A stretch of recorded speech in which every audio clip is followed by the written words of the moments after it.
In a single night, the skies above Earth filled with ships bigger than cities, and they were here to destroy us.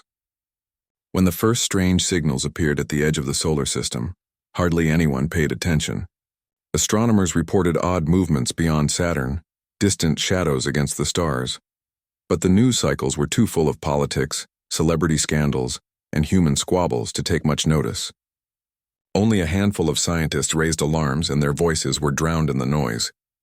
But then in a single night, the truth became undeniable. The telescopes at the Hale Observatory in California picked up something vast. Not one ship, not a handful, but an entire fleet drifting into the solar system in perfect silence. No transmissions, no greetings, no declarations of intent. The objects were massive, larger than Earth's largest cities, moving in formation like an army. Within hours, every major government on Earth received the same chilling data. Humanity was no longer alone, and whoever was coming had not bothered to ask permission. In Washington, the Earth Council convened in a chamber buried beneath the city. For once, there were no arguments about borders, no bickering over politics. The footage played on the giant screens was enough to silence even the most skeptical. Hundreds of alien vessels, metallic behemoths shaped like blades cutting across the black void, advancing toward the heart of the solar system. Daniel Brooks leaned forward in his chair, his eyes locked on the imagery. A veteran strategist, his calmness was legendary, but even he could feel a heaviness in his chest. He had fought wars before, seen humanity at its worst, but this was different. "They're not scouting," he said, his voice low, measured.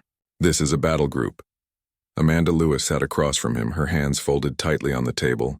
She was an engineer, one of the finest minds in orbital defense systems. She had helped design the railgun platforms that circled Earth like silent guardians. But looking at the data on her tablet, her stomach turned. "Their energy signatures, they're off the scale," she whispered. "Our orbital cannons would barely scratch them." Around the table, council members exchanged nervous glances. The silence pressed down heavier than any argument. The council's chairperson, a woman named Margaret Holt, finally broke it. "We've sent out messages. Every language we know, every code." "There's been no response," Daniel exhaled slowly. "Then we should assume the worst." The chamber filled with muttering voices. Some counselors argued for patience, others for immediate evacuation of the colonies. But as the discussion dragged on, the skies themselves gave the answer. It happened at Europa. The alien fleet didn't pause, didn't slow, didn't wait for negotiations. Without warning, beams of light carved through the icy moon, detonating its colonies in seconds. Entire settlements gone in blinding flashes. Families, scientists, engineers, all silenced. No words spoken. No demands made. Just annihilation. The footage arrived on Earth 20 minutes later. The chamber that had been full of noise went dead quiet. Daniel Brooks clenched his fists under the table. "We're not dealing with diplomats," he said, his voice trembling with restrained fury. "We're dealing with executioners." Amanda swallowed hard, her throat dry. She thought of the thousands of people on Europa, their faces, their children, all gone without even knowing why. She turned to the council, her voice sharper than usual. "If we don't act, Earth will be next." The debate ended there. Orders rippled across the solar system. Earth's fleets were scrambled. Pilots rushed into their cockpits, and civilians on Mars and Titan began desperate evacuations. Yet beneath the urgency, a terrible realization spread. Humanity's weapons had never been tested against an enemy like this. They had been built to fight each other, not to face a species that arrived from the stars with no warning, no mercy. On the streets of New York, people gathered around screens, watching the shaky feeds of alien ships burning Europa. In Tokyo, schools were evacuated, and parents clutched their children as emergency sirens wailed. In Nairobi, people prayed in the open fields, staring up at the night sky, wondering if it would be their last. The world watched. The council listened, and in their silence, horror bloomed. The aliens pressed forward, their massive fleet cutting a path through Jupiter's orbit like wolves closing in on prey. Earth had been thrust into a nightmare, and the only certainty was this: the invasion had begun. Daniel Brooks stood alone on the balcony outside the chamber, staring at the night sky that suddenly felt far too small. Behind him, he could still hear the counselors shouting, issuing orders, scrambling for survival. He clenched the railing so hard his knuckles turned white. We've been given no choice, he whispered to himself. Either we stand, or we're erased. And somewhere, out in the endless dark, the alien fleet continued its silent advance, uncaring, unstoppable, a tidal wave of steel and fire headed straight for Earth. The first blow came with a fury humanity could barely comprehend. In the shadow of Jupiter, Earth's colonies were caught in the storm. The alien fleet descended without hesitation, tearing apart orbital stations as if they were made of paper. Vast beams of energy cut through steel and titanium, sending fragments spinning into the void. Fire blossomed silently in the vacuum, drifting like dying stars. On Europa, survivors tried to send emergency transmissions. Families crowded into bunkers beneath the ice, praying for rescue. None came. In less than an hour, the colonies were ash and ruin. Admiral Karen Doyle stood on the bridge of the flagship Erebus, her jaw clenched as the battle unfolded before her eyes. She was a woman seasoned by decades of command, known for her unshakable will, but now even she struggled to keep her voice steady.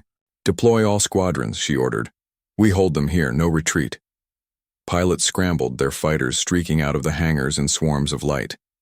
Among them was Jason Carter, a young pilot barely past his 20s, his face pale but his grip steady on the controls. As the engines roared to life, he whispered to himself, "For Europa. For everyone." The first clash was chaos. Human fighters darted between alien vessels, firing missiles and railgun rounds that struck with blinding flashes. A few enemy ships staggered, wounded but not destroyed. Then the counterattack came. Alien weapons lit up the dark, vaporizing fighters in seconds. Jason twisted his ship into a barrel roll, narrowly dodging a lance of energy that scorched the space behind him. He could hear the screams of his fellow pilots over the comms, cut off one by one. "Carter, stay sharp," his commander barked. "We need you alive." Jason gritted his teeth. "I'm not going anywhere." Back on Earth, billions watched the live feed streaming from the fleet's cameras. Families clutched each other, staring at the brutal reality. Humanity's proud defenses were being torn apart.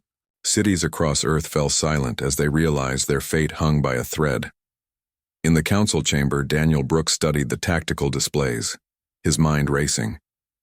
He had seen hopeless battles before, but none on this scale.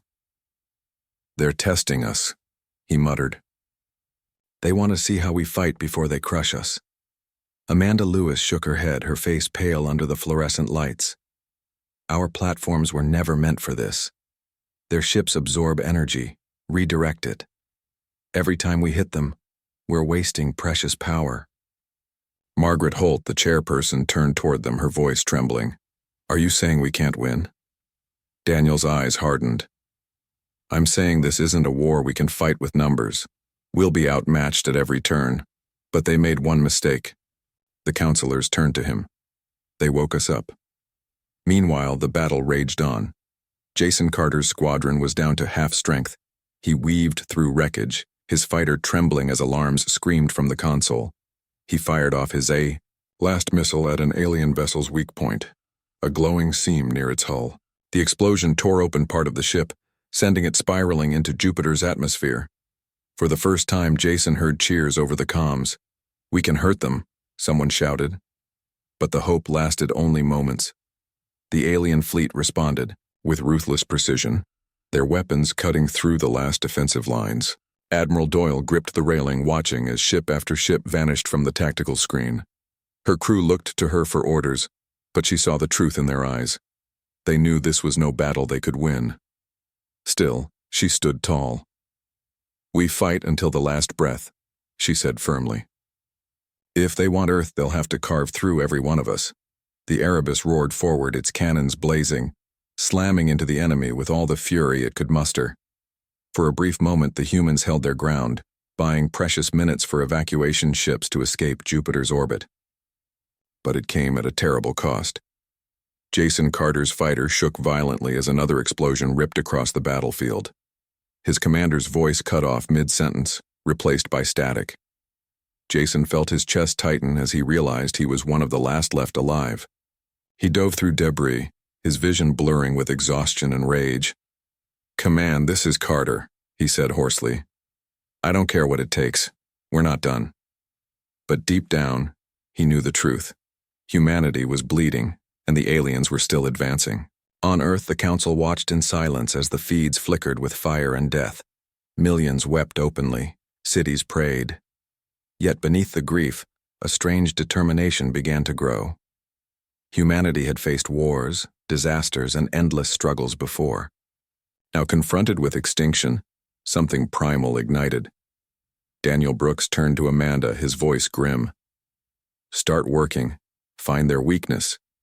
If we don't, there won't be an Earth left to save. Amanda nodded, her hands trembling as she pulled up schematics and data streams. I'll find it, she whispered. I swear I'll find it. Admiral Doyle's voice cut through the comms one last time, carried to every surviving ship in the fleet. Listen to me. This is not the end of humanity. This is the beginning of our fight. Remember this day, remember what they've done, and know this. Earth does not break. Her words echoed across the void as the battle dragged on, every second a desperate act of defiance. And though the alien fleet pressed forward with overwhelming might, though the colonies burned and humanity staggered under the weight of loss, something unshakable took root in the ashes. The invaders thought they had broken the human spirit. Instead, they had awakened it. The days after the first battles were heavy with grief. Earth mourned the colonies lost, the families torn apart, the fleets burned in Jupiter's shadow. News screens played endless loops of wreckage drifting silently through the void, faces of the missing, names of the fallen. For many, it felt like humanity was standing on the edge of extinction, but even in the darkest hours, the human spirit resisted.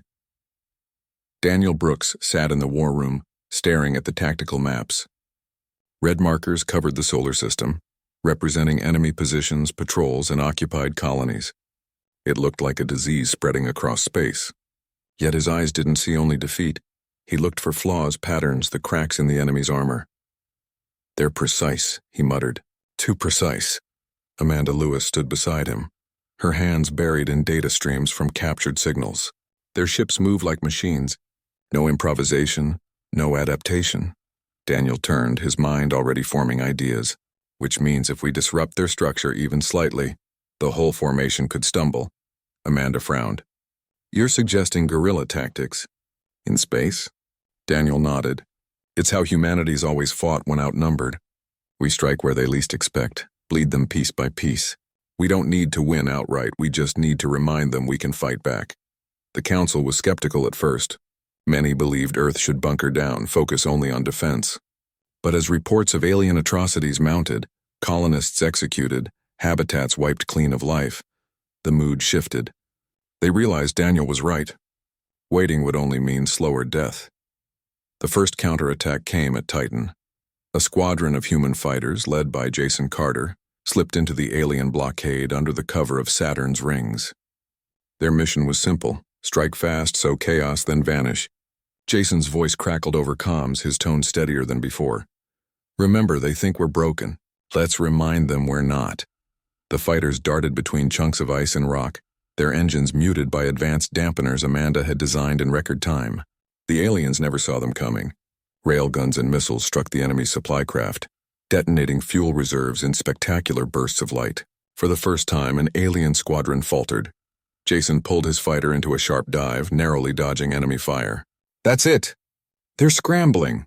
Within minutes, the raid was over. Humanity hadn't destroyed the fleet, but they'd forced it to retreat from Titan, if only temporarily. News of the victory spread like wildfire. For the first time since the invasion began, people cheered. In the ruins of New York, crowds gathered around screens, chanting the names of the pilots who had fought back. In London, bells rang from ancient churches. Across Mars, survivors held torches high, their flames reflecting a single truth. Humanity was not finished, but the aliens were not passive. Within days, their fleets responded with even greater force, sweeping through the outer planets with brutal efficiency. Colonies that resisted were obliterated. Survivors who surrendered vanished, never to be seen again.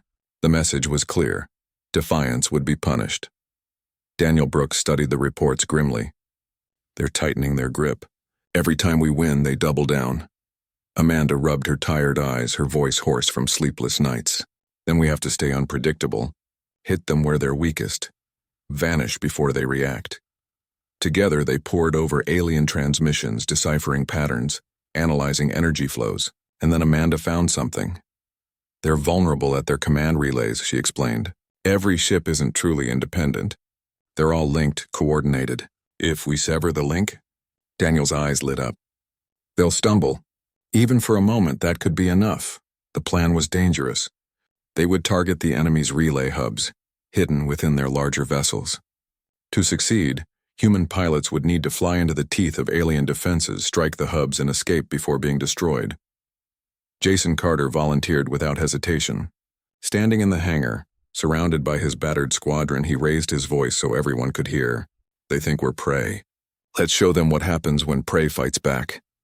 The mission launched under a shroud of silence. Fighters darted through asteroid fields, weaving between debris, each pilot carrying the weight of humanity's survival on their shoulders. As they closed in, the alien fleet loomed ahead, vast and unyielding. Jason's voice steadied the others. We only get one shot. Make it count. The first volley struck true. Railgun rounds ripped into the enemy relay hub, sparks scattering across the alien hull. For a split second, the fleet hesitated. Ships drifted out of formation, their movements jerky and uncoordinated. Human fighters surged forward, exploiting the opening, carving through enemy ranks. On Earth, the Council watched in awe. For the first time, they saw the aliens falter. Daniel Brooks leaned forward, whispering, "That's it. That's how we beat them." The raid ended with heavy losses. Half of Jason's squadron never returned. But humanity had proven a vital truth. The aliens were not gods. They could bleed. They could stumble. In the aftermath, a new kind of energy spread across Earth. Recruitment surged as thousands volunteered for the fight. Scientists, engineers, pilots, soldiers, everyone wanted to be part of the resistance. Amanda Lewis oversaw labs filled with restless minds, working day and night to improve weapons, shields, and stealth systems. Daniel Brooks drafted strategies that played on human unpredictability, turning weakness into strength. And across the stars, whispers began to spread. The invaders had underestimated their prey, yet amid the flicker of hope, a shadow lingered. The aliens pressed harder, their vengeance merciless. Entire cities vanished in retaliatory strikes. For every victory, humanity paid in blood. The Council debated endlessly, torn between hope and despair. Until one day, Daniel Brooks stepped into the chamber with a grim expression. "We can keep bleeding them," he said, "but it won't save us. Sooner or later, they'll overwhelm us." Amanda looked up from her notes, her voice heavy. "Then what's the alternative?" Daniel's eyes darkened. "We stop playing defense. We take the fight to their home." The chamber fell silent. The suggestion was unthinkable. Strike the enemy's world? Erase their civilization? Yet deep down, each leader knew the truth. If humanity didn't strike back with absolute force, Earth itself would be erased. The war had reached its turning point, and the choice ahead would shape not only the battle, but the very soul of humanity. The council chamber was darker than usual, as if the weight of the decision had dimmed the very lights. The air was thick with unease. Every face around the long table bore the same look: exhaustion, grief, and a quiet terror none dared to admit aloud. The war had reached a breaking point. Humanity had bled the aliens in small victories, but the cost was staggering. Mars lay in ruins, Titan's colonies were evacuated, and Earth's orbital platforms were burning wrecks. The fleet that once defended the skies was now a fraction of its strength. Humanity was fighting, yes, but it was a fight they were slowly losing. Daniel Brooks stood at the center of the chamber, his uniform worn, his face lined with fatigue. Yet his voice was steady, his presence commanding. He gestured toward the hollow map of the solar system. Red markers, alien positions, spread like a cancer toward Earth. "They're not stopping," he said. "Every time we resist, they tighten the noose. They want more than victory. They want extinction." Counselors shifted uneasily in their seats. Some whispered. Others stared at the map as though searching for a miracle. Amanda Lewis sat at the far end of the table, her eyes downcast, hands trembling around a tablet. She had not slept in days. Her work had given humanity its few victories, but she knew what Daniel was about to propose. She had designed the technology he wanted to use, the weapon that should never have existed. Margaret Holt, the chairperson, finally asked the question weighing on every mind. "What are you suggesting, Mr. Brooks?" Daniel's eyes flicked toward Amanda before returning to the council. "We stop waiting for them to finish us off. We strike at their core, their world." Gasps and murmurs filled the chamber. Some counselors immediately protested, voices rising in horror. "You're talking about genocide," one shouted. "We're not monsters," another added. "Billions of lives, billions gone in an instant." Daniel let the storm rage for a moment before speaking again, his voice cutting through the noise like a blade. "And what do you think they're doing to us? Do you think they showed mercy to Europa? To Mars? To Titan? They're erasing us piece by piece. If we don't act, we won't be debating morality. We'll be ash." The chamber fell quiet again, the truth in his words undeniable. Amanda finally looked up, her voice trembling.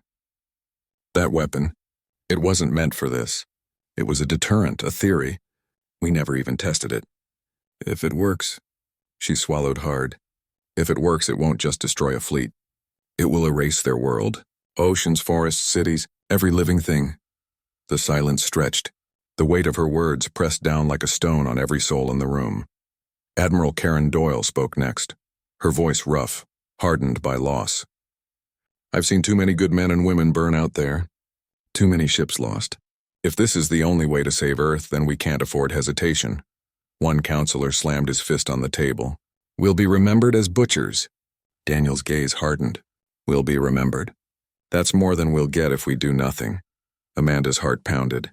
She wanted to scream, to refuse, to deny the path opening before them.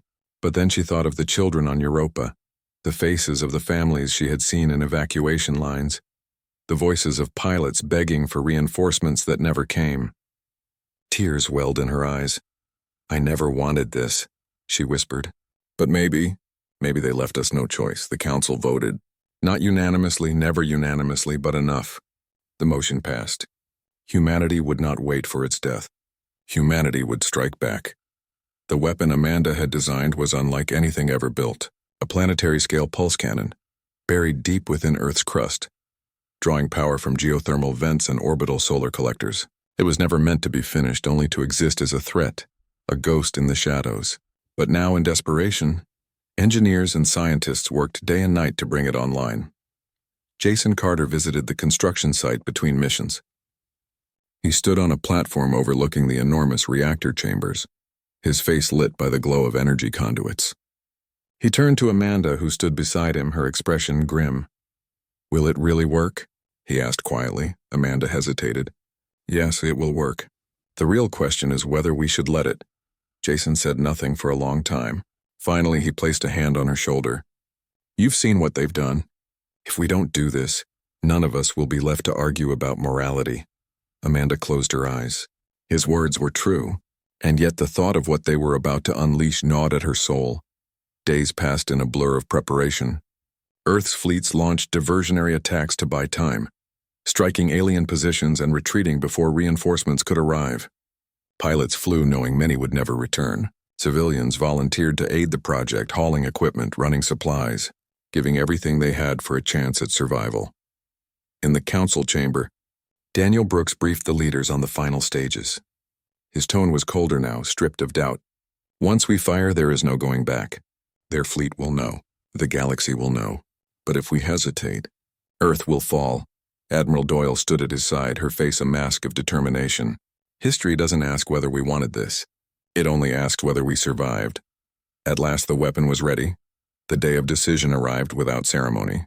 In hidden bunkers, operators sat at their consoles, waiting for the order. The sky above Earth was eerily calm, though beyond Neptune battles still raged.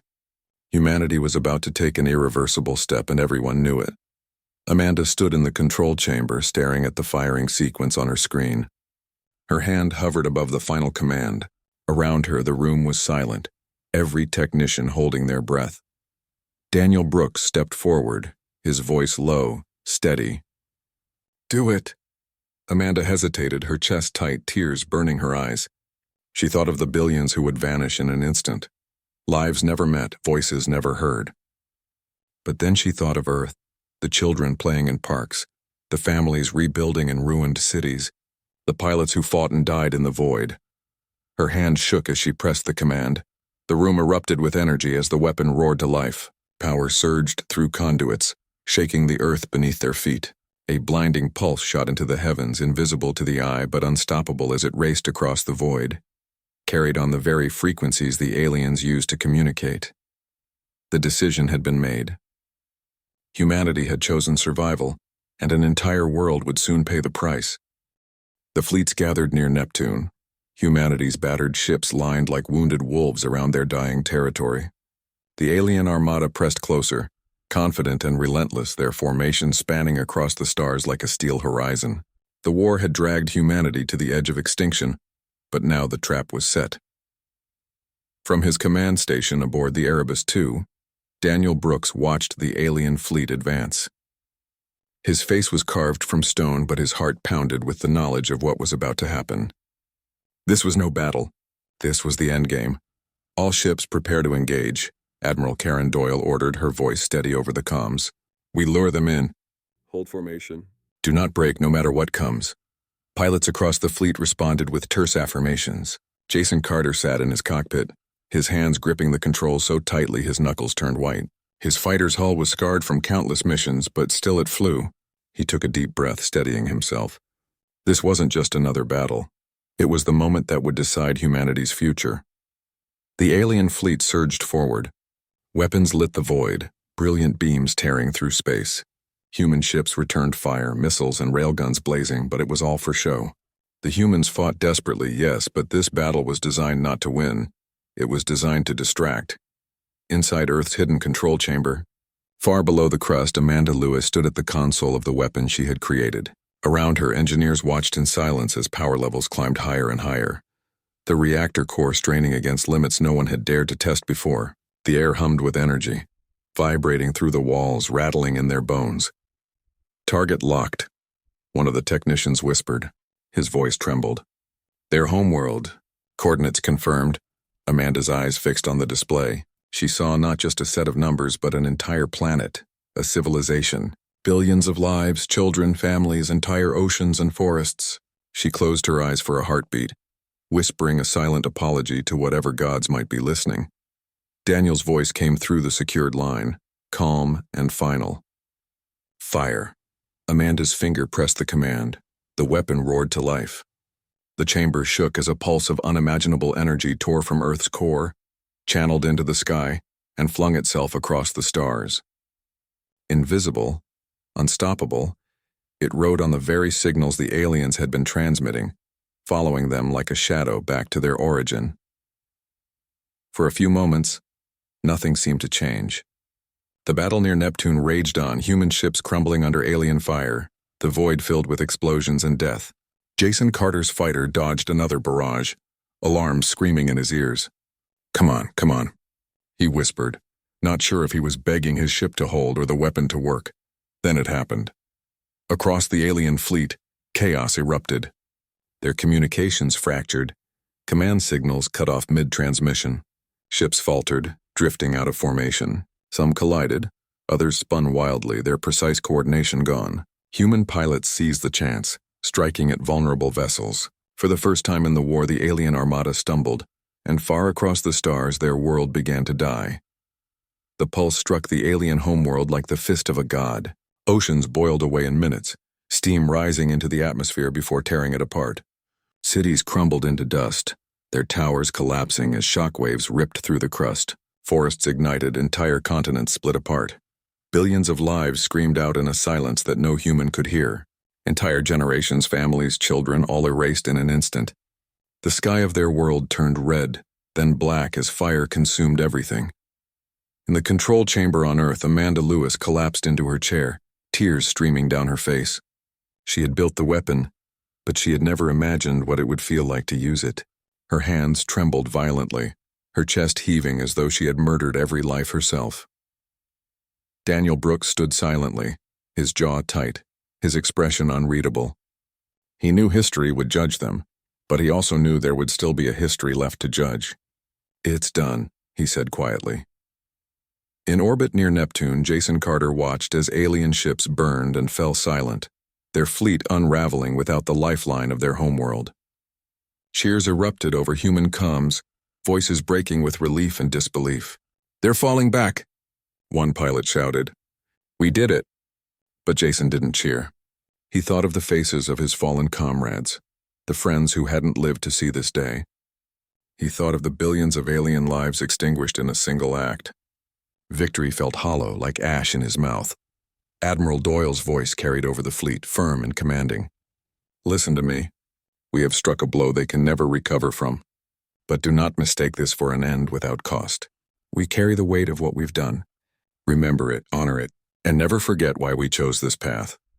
On Earth, celebrations erupted in the streets. People cheered, cried, embraced one another. Fireworks lit up the skies of New York, London, Tokyo. For the first time since the invasion began, humanity felt safe. They had not just survived, they had triumphed. But beneath the celebrations, a shadow lingered. Amanda stood alone on the balcony outside the control chamber, staring at the night sky. She could almost imagine the screams of the alien children silenced by her weapon. The stars looked different now, darker, colder. Jason Carter returned to Earth a hero, yet he found no joy in the parades. He walked past cheering crowds with haunted eyes, knowing the price they had paid. He had wanted survival. He had wanted justice. But what they had unleashed was something else entirely. And Daniel Brooks, standing before the council once more, spoke the words that would echo across history. "Let the galaxy know. Earth will not wait for mercy. We do not bow. We do not kneel. If they come for us, we will erase them." The galaxy grew quiet that day, the silence of fear spreading across every star system that watched from afar. Humanity had survived, but survival had come with a cost written in fire and ash, the erasure of an entire world. The universe was quiet after the pulse hit the alien world. Silence stretched across the void, broken only by the distant hum of surviving human ships. The alien fleet, once a terrifying wave of fire and metal, had scattered and fallen into disarray. There was no command. There was no hope. Their world, their civilizations, had vanished in an instant. On Earth, the news reached every corner of the planet. Billions of humans had survived, but the victory was bittersweet. Families rejoiced for the survival of their children, yet every face bore the weight of the unthinkable truth. Humanity had erased an entire civilization to protect itself. Amanda Lewis walked among her colleagues in the engineering complex. Her steps slow, hesitant. The hum of reactors and machinery that had powered the weapon now sounded like a dirge. Around her, engineers celebrated their success, clapping each other on the back, grinning with relief. But Amanda could not. She had built the weapon. She had pressed the button that ended billions of lives. The ghosts of that choice haunted every breath she took. She stared at the sky from the observation deck, trying to see stars behind the light of Earth's cities. Somewhere out there in the dark expanse, the void held the memory of the lives extinguished. Children she would never meet, families she would never know, all gone in an instant. Her hands shook as she whispered, "Forgive us." Jason Carter returned to the surface after months in orbit, his fighter scorched and battered. The crowds cheered his name, parades were thrown in his honor, and medals were pinned on his uniform. Yet he walked through the streets with haunted eyes, the sounds of explosions and screams still echoing in his mind. Each cheer reminded him of the friends who had died in the defense of humanity. Each medal felt like a lie. Victory had come, yes, but at what cost? Daniel Brooks addressed the council one final time, standing before the leaders and the people who had survived. His voice was calm, cold, and unyielding. "We survived. That is undeniable. We fought when the odds were against us, and we triumphed where no one expected. But remember this, our actions echo through the stars. Humanity now carries a warning to every civilization that might think to challenge us. We will not kneel. We will not wait to be destroyed. We will act and we will endure." The council nodded silently. Their faces were grave, reflecting the truth in Daniel's words. Humanity had survived, but the cost was a shadow that would linger for generations. On Mars, rebuilding efforts began amid the ruins. Tent cities rose where grand colonies had once stood. On Titan, survivors planted gardens in frozen soil, defiance in the face of despair. Across Earth, humanity celebrated survival. Yet no celebration could fully erase the memory of what had been lost. Not just the colonies, not just the fighters, but the reminder that even in victory, darkness had a place. Amanda Lewis continued her work. improving Earth's defenses, designing better weapons, and ensuring that humanity would never be caught unprepared again. She no longer looked at the stars without fear, but she also no longer looked at them without determination. Humanity had been tested and survived, and humanity would not be broken again. Jason Carter took to training the next generation of pilots, young men and women who looked to the stars with wonder and fear.